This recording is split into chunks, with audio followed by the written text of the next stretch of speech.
Walk past the towering pillars of the New York Stock Exchange, and you will find an industry built on a very specific premise.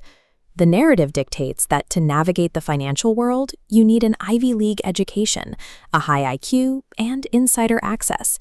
Yet in 2014, a Vermont janitor named Ronald Reeg passed away, leaving behind an $8 million fortune.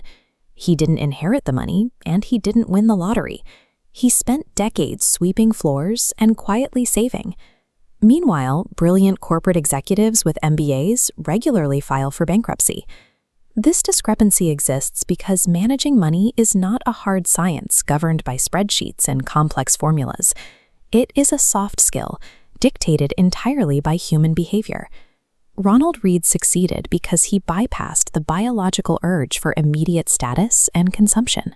Our brains are hardwired to prioritize short-term rewards and tribal standing, traits that helped us survive as hunter-gatherers, but now act as a silent drag on our financial progress. To survive this system, you do not need a finance degree.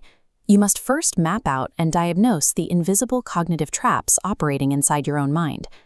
Everyone wants to accumulate wealth quickly, but every financial reward comes with a hidden price tag. If you want a luxury watch, you face a clear choice.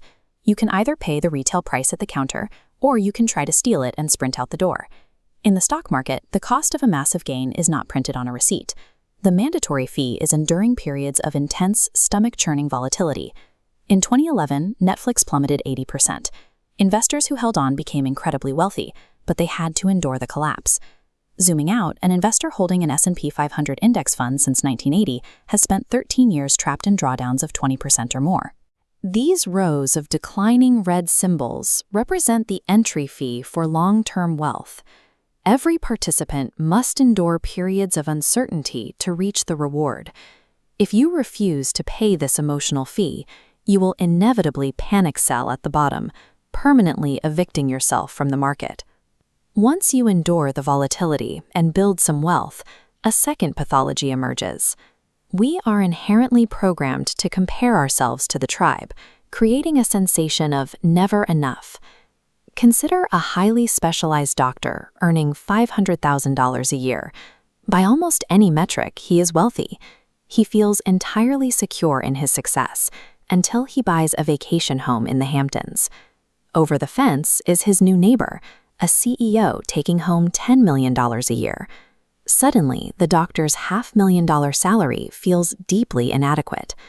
But the CEO is trapped in the exact same cycle. His childhood friend happens to be Michael Jordan, a billionaire whose staggering fortune makes a $10 million salary look like a rounding error. And the irony continues upward. Even a billionaire athlete attends parties with Jeff Bezos, proving there is always a bigger fish in the room. Modern capitalism is highly efficient at two things: generating boundless material wealth and generating boundless envy. Accumulating more money does not cure financial anxiety. It simply changes the scale of the people you are comparing yourself to. This brings us to a common reflex, looking at the financial habits of others and judging them as entirely irrational. Households in the lowest income brackets often lack the savings to cover a $400 emergency, yet they spend billions collectively purchasing lottery tickets. From the outside, the math makes no sense. But from a marginalized perspective, where upward mobility feels impossible, that ticket buys a fraction of a dream that is otherwise completely inaccessible. Financial decisions aren't driven by objective math.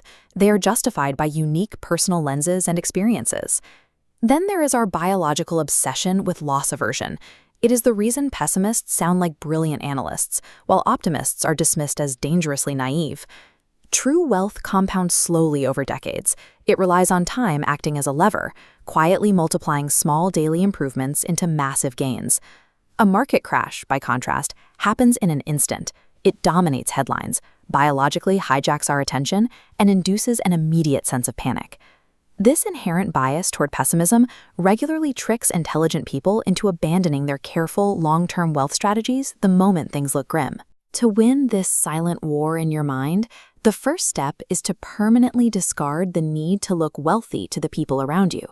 You must accept that brutal emotional tolls and sudden market drawdowns are the required admission fees for compounding growth. You have to insulate your mindset against the biological allure of pessimism. And above all, you must step completely off the envy escalator. We collectively agree that a piece of paper has value, while a stick does not. But the utility of that paper is limited by how you choose to spend it. Money is ultimately a tool for leverage. It allows you to buy back your own time, removing the friction of relying on others to dictate your schedule. True wealth is achieved the exact moment you define the word enough, because having control over your time is the only real freedom you have.